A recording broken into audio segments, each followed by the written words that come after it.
Good evening and welcome to our bulletin. Tonight we will get to matters education in just a moment. But first, news just in. President Uhuru Kenyatta has tonight picked Wafula Chebukati to be the chair of IEBC, replacing Isaac Hassan. He was nominated alongside High Court advocate Tukero Olekina by the Bernadette Musundi-led panel. Others nominated as commissioners by the president are Roslyn Kwamboka Akombe, Ambassador Paul Kurgat, Mr. Boya Molu, Ms. Consolata Nkatha Maina, Professor Abdi Yakub Guliye, and Ms. Margaret Wanjala Mwachama. Those nominated by the president will now go through parliamentary vetting before final appointment.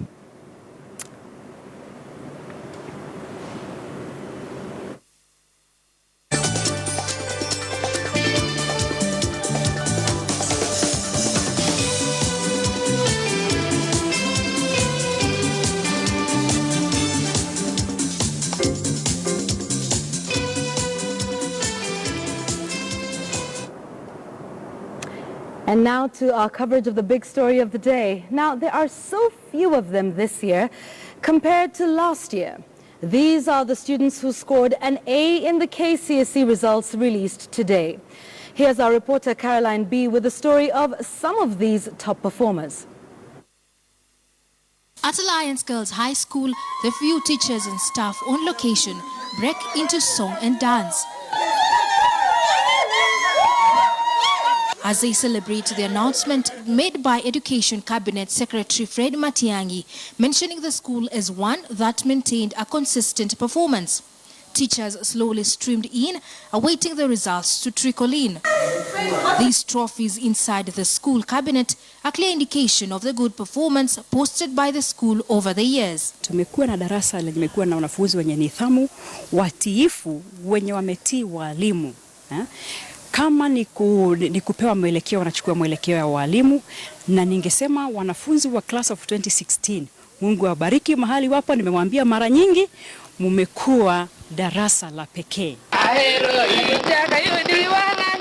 It was jubilation for a family that had gone for a holiday at the coast when their son scored an A- in this year's KCSE results from Maranda High School. In Kapsoya Estate in Uasin-Gishu, residents and family members broke into jubilation to celebrate the performance of Tanui Derian Kandia, who sat for his KCSE at Kapsabet Boys High School in Nandi County and scored an A- of 78 points. I was anxious, didn't really want results. I told nobody else in the family to send. I wanted to see them first. So when I got them, I was happy. According to how people had performed, I was happy. Yeah, and hopefully now I'll be able to do dental surgery in UAE. You can do it. If I made it, you can also make it, because I've been through a lot. And at Starehe Boys Center, despite having no student within the school premise, the school director, Charles Machete, passed his congratulatory message to the Ministry of Education, saying it had delivered credible results. Most of the results that have come out of the 21 have A-, and so we believe that as we go through the whole list of the students, we are going to get a better result than we had last year. With the results having been released just 1 month after assessment, no cases of cheating were reported, and all the candidates who sat their examinations are sure of getting the results. Caroline B., KTN News. And so, for the first time in the history of the Kenya Certificate of Secondary School Education examinations, there was no result cancelled. The record is a stark contrast of last year's record of 5,000 invalidations. During a low-key release that happened for the first time outside Nairobi, Education Cabinet Secretary Dr. Fred Matiang'i chose Kisauni's Shimolatewa Secondary to give Kenyans a New Year surprise.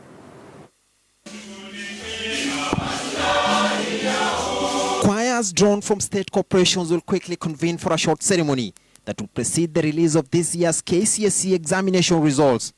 In what has now become his characteristic fashion, Education CS Fred Matiang'i was out to pull another surprise and surprises came in plenty.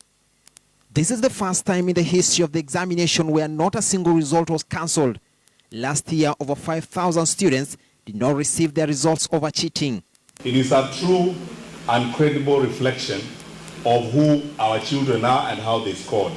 Without leakage, without any help, without manipulation and massaging of the figures.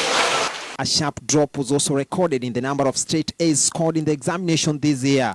There were only 141 compared to last year's 2,000 plus.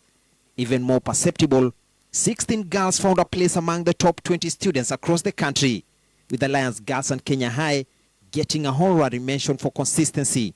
The 141 students who scored a straight A are fewer than some schools registered last year. There are schools that registered 202 straight A's. This year, they couldn't produce 10. At Mombasa's Memon Academy, an air of jubilation was catching on as students who scored straight A's joined teachers and loved ones in celebration. I learned about the results while I was at a shop helping out my father. I felt great when I heard it, and then I came to school. I went to pursue a career in dentistry, in University of Nairobi. Delay in the release of results in the past was described as an avenue that allowed doctoring of results. This year and going forward, Matiang'i says it is a turnaround. Even as many hailed the efforts engineered by Matiang'i in the ministry, critics say still there is much more to do to ensure high-level integrity in the national examinations. This year, there was no cheating, there was no monkey business. We have a clear, clean result, and it can now show you where we are as a country. And I remember in my class at Strathmore School, the boy who got 4 A's, I remember him, 40 years later. So this nonsense of everybody in the class getting A, please come out of it. And as the year wraps up, it is clear that the days when societies will cherish and slaughter the fattest bull for a straight A may just have made a return. Regarded as one of the most guarded KCSE examinations in the history of Kenya, this year's examination analysts say may just reawaken the sinking fortunes of education standards in Kenya. Francis Ontomwa, KTN News at the Memon Academy, Mombasa. And tonight on our big question, it's not a yes or no question. We're asking you to share your views on the changes by Matiang'i in the education sector. What are your views on the changes that have been made in the education sector by the Cabinet Secretary, Dr. Fred Matiang'i? Please keep your comments coming in.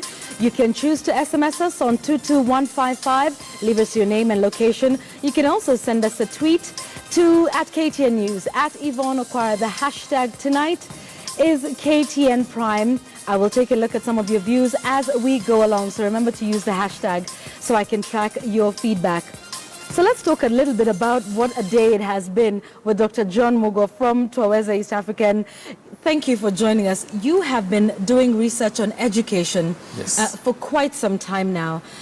So just very quickly, first off, your reaction to what we've seen today, to some of the results, some of the findings. What struck you? What stood out for you today? What struck me is especially the speed. We are used to receiving these results late February or very early in March. And now we are receiving them before the year turns. So that efficiency, I think, is something. And then the credibility that comes with these results, we are used to kind of agonizing on the cheating that has gone on. We know what happened in 2015. So this is such a relief, and I think it's such a nice New Year's gift for Kenya. All right. The Cabinet Secretary called it a true, credible reflection of who our students really are and how they scored. You've mentioned cheating, so I want us to just listen to what the Cabinet Secretary had to say about this. No irregularities that were recorded this year. I want us to listen to what Dr. Matiang'i had to say about cheating and the cases of irregularities in the 2016 KCSE results. I hope we can have that for you. Okay, let's talk a little bit about the cheating. No exam irregularities, and he put in place a lot of changes for that. And that is quite believable because even the 5,000 we had for 2015, We never believed it. I thought personally that figure was much higher, but because it depended on what is reported, then we wouldn't know the exact figure that were involved in irregularities. Right. So this is so believable because we haven't had any complaint. We see that the drop in the A is kind of coming to where we were in the early 90s when 844 KCSE began. So we think that the fact that every student or every of the 574,000 students are receiving their results is also such a big jubilation for the country. And let's talk about those grades now, because that is also the big drastic change, the 141 clean A's that was scored, and I hope we can line up that clip of the Cabinet Secretary telling us more about that, as well as having some of the graphics that we were talking about here on our Super Wall. 141 A's, but it was also striking what they didn't say about the numbers that got E's and D's. But let's listen to the Cabinet Secretary first. We had a total of 141 straight A's. If you compare that with last year, the 141 students who scored a straight A are fewer than some schools registered last year. There are schools that registered 202 straight A's. This year, they couldn't produce 10. So 141 A's down from well over 3,000 over the last 2 years. But also, what is not being said is the number of D's and E's. There's quite a number of them. So, you know, almost a third of those that sat for the exam. What does this say about it? First, I think we have been roosting in dishonesty. And it is unfortunate that the examination system has produced such a breed of young people who know that the way to make it in life is through cheating. It is pretty unfortunate for our society. So an A is supposed to be a mark of excellence. It's not supposed to be something that is so common, because then it loses meaning, but also because it devalues anything that comes below it. So when you get so many A's, then a B, which is actually a very good grade, becomes nothing. Right. So the fact that we have 141 A's, and the fact that we have what we call a normal distribution of the results shows that probably this is where it's supposed to be, that you have a few A's, you have a few E's, and everything is around, so many C's and so many C pluses, but also so many C minuses. Surely the number of E's is also something to be concerned about on that end of the spectrum. What do we do now with a number of these students for whom that grade essentially sometimes means the end of their education, as it were? An E is basically failure. I don't think you can go anywhere with an E. And so it is pretty unfortunate, but the fact that these are credible results, it means that these E's have been hidden by the cheating scenarios. So the fact that we have now these results gives us a very good wake-up call to let the teachers even get the evaluation themselves and see, how do we eliminate E's? How do we ensure that every student that sits for the 2017 examination at least meets the minimum of the standard? And the minimum ought not to be E, because E is failure. All right. So any teacher that has produced an E today, I think they ought to have nightmares. Okay, and how do we ensure that an E isn't the sum total of one's life when it comes to our education system as a whole? Somebody may not be book smart, but they may have talents elsewhere. That is actually the entire contemplation of the curriculum reform that is being now contemplated. The fact that one may have gotten an E, but the reason why they have an E is because first the standard was not fair to what their talent is, to what their intelligence is. So we ought to have a system that first of all aligns to the diversity of gifts and talents that is represented in every population and in our students, such that instead of getting an E in mathematics, an E in English, then we ought to have discovered pretty early in primary school what you are good at, right, so that the school also promotes that in you, rather than just devaluing and trying to fix everyone in this little hole that is called a mean score. All right, so let's talk about the other interesting thing that came out of that today. Dr. Matiang'i talking about abolishing the index number, and we know how that comes about during, what was called the mock exam, and talking about a student registration number, or in essence, some sort of PIN number. This is what the Cabinet Secretary had to say about this earlier this afternoon. The President has directed us to ensure that every child in school in Kenya is given a student registration number that they will carry throughout their life in the education system. So how significant is this, and what will it help? An index number, the way we have heard, carries a lot of stress label in it. In that you do an exam to get an index number, and which means there's a lot of pressure that if you are index 001, we expect you also to lead at the end of the year. But we know that the way exams are wired, you may not be number one all the time when the environment is competitive. And so that pressure on the student, I think, ought to be eased. But the one thing that an index number does not do is to trace these students through the system. So ideally, what ought to happen is that when you register in Standard 1, you ought to receive this unique number that you carry, so that even when you transfer schools, we can be able to track you through the system. When you go to a secondary school, when you sit for an exam, you have that unique number that no other student, even if you dropped out, it will not be allocated to someone else. So I think this continuity, ensuring that we know where children are, where they remain, is pretty important as an information management tool, not just as a number to indicate exam and where we expect you to be at the end of the year. All right, when we take a look at the gender disaggregation of the numbers that we received today, there's been a big push to make sure we have more girls enroll in school, more girls transiting from one level of education to another. And the girls did pretty well, as Dr. Matiang'i told us earlier. In terms of gender, for example, of the top 20 students in the country, 16 are girls. The top 20 students, 16 are girls, only 4 are boys. So women and girls are celebrating? Yeah. Of course, the top 20 out of 574,000 may not tell us much, but we are used to boys being at the top. Yep. And so this even the two schools that he singled out for consistency were girls' schools, Alliance Girls and Kenya High. Yes, which I think is pretty, we should congratulate those schools. Because does it mean that boys' schools have been cheating more in the past, or how come we lack this kind of a consistency that we've had in the previous years? So I would say in research we could say we are using now 2016 as a baseline, and maybe 2017 is when we may start comparing, because unfortunately we have nothing to compare with in the past, because it was marred with a lot of cheating and so on.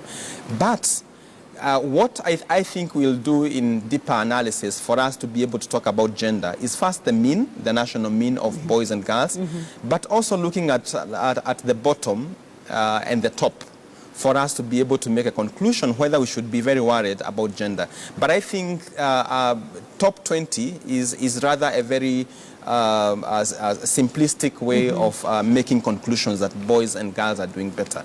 But we know overall that we have had a lot of improvements in girls' performance. If you look at even our results at primary school, if you look at KCP, girls have really improved.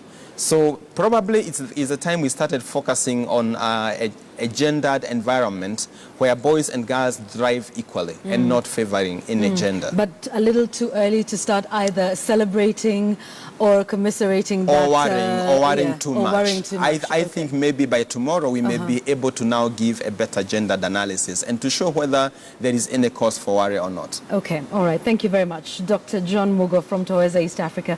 We thank you so much for your time and for your analysis tonight. We indeed hope to see more of that. So so that we can take a look at that. As you said, this is now a baseline for what we start to take a look at when it comes to research in the education sector. Yeah, Asante sana for your time thank you, and good evening. Tonight. So those are the views there. We just want to remind you of our big question tonight. It's not a yes or no question. We're just asking for your views on the changes that have been made in the education sector by Dr. Fred Matiang'i, who's a cabinet secretary. At KTN News, at Yvonne Okwara. SMS the number 22155 with your views on this tonight. The top story in the country at the moment. And I'll be taking a look at some of your views tonight.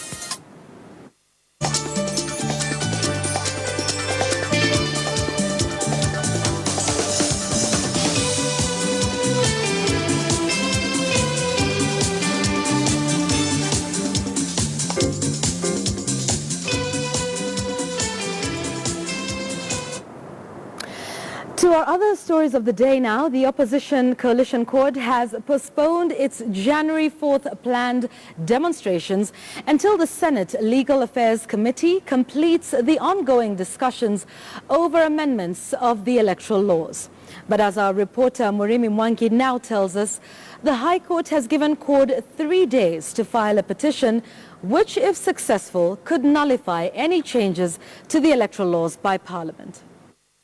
Parliament to provide for a framework. Less than 24 hours after the Senate committed the controversial electoral laws before its Legal Affairs Committee for public participation, the opposition coalition CORD has postponed its planned street demonstrations until the committee submits its final report before the House on the 4th of January.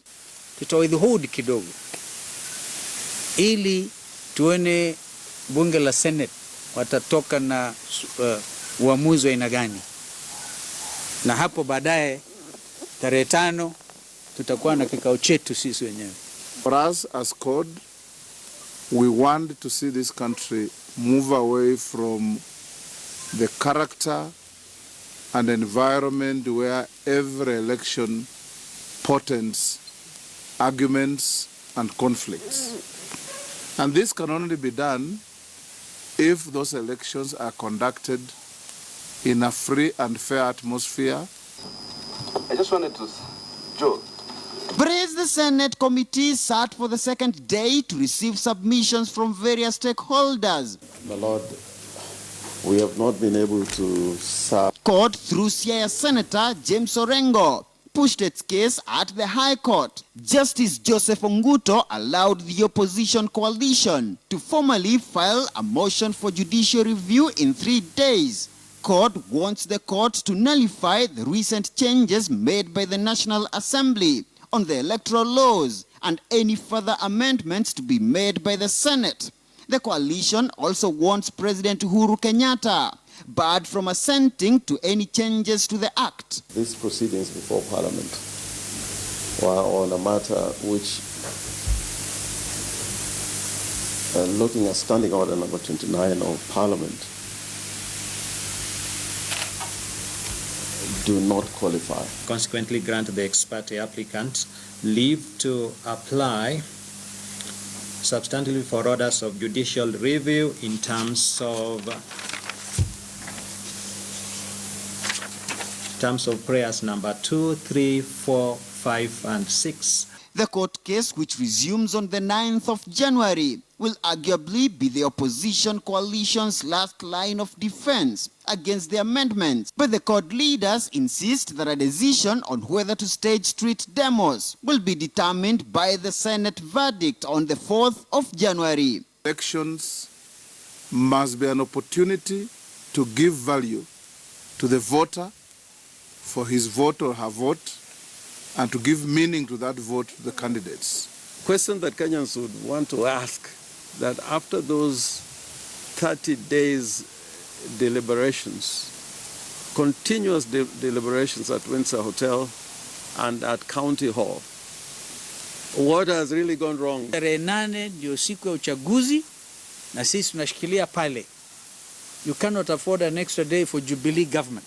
This is an NGO international policy group moved to court to stop the planned protests by CORD and counter demos by Jubilee. Should the Senate pass the bill with amendments, then the two houses will be forced to broker a consensus through mediation. But should the bill sail through the Senate as it is, then the opposition coalition insists that it will be back in the streets with the demonstrations. Muremi Mwangi, KTN News in Nairobi. You're watching KTN Prime on this 29th. Now, the Ministry of Information and Communication Technology says Kenya must have an alternative manual system to register voters and transmit election results in order to prevent the Al-Shabaab terror group from interfering with the 2017 poll. The ministry's Cabinet Secretary Joseph Musheru and the Communication Authority of Kenya also argue that 22% of the country is not covered by the internet, and voters in those regions would be disenfranchised if a backup to the electronic system is not put in place.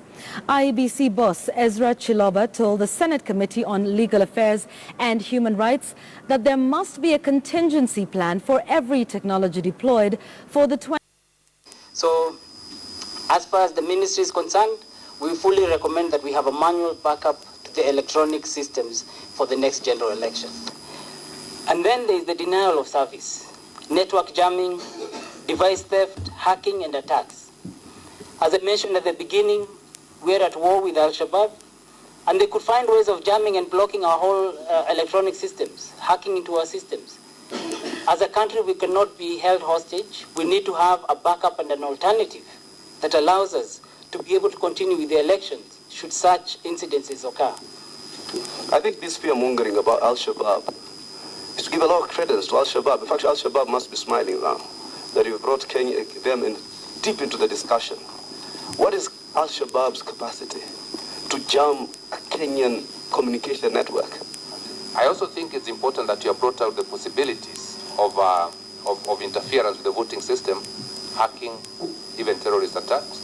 Because I think again, Kenyans need to be told that it is possible for an election to be interfered with. That CAK already has what we call a cyber security police unit. So instead of saying today that you're worried about Al-Shabaab, Joe, you should be telling us, other than elections, we have M-Pesa that is running an economy of trillions of shillings. Why hasn't Al-Shabaab interfered with the M-Pesa system? People are tiptoeing around this word, Manu. It has been made a bad word, because it is being associated with rigging, of votes. And indeed, people don't seem to understand that if you want to rig elections, you can even use the electronic system, you can manipulate it. The IEBC emphasized the importance of resolving the issues raised through a bipartisan approach. Now, the bill is before the Senate, and the IEBC calls for the same bipartisan spirit. We are pleased to observe that the Senate is cognizant of the need for bipartisanship, and we look forward to resolutions that will meet the expectations of Kenyans. We wish to put it on record that IEBC plans to deploy an integrated electoral system that consists of voter registration, voter identification, and results transmission. And this is a system as defined under the Election Laws Amendment Act of 2016. In this integrated system, Mr. Chair, we also want to note that there is no electronic voting. By voting, we mean the act of casting a ballot. When it comes to transmission of results, there are several factors that may lead to failure. The question we should be asking ourselves is, what does the IEBC do in such a situation? We have read literature on this matter, and the overriding instructions to election management bodies is that we must have a contingency plan for any technology we deploy in elections.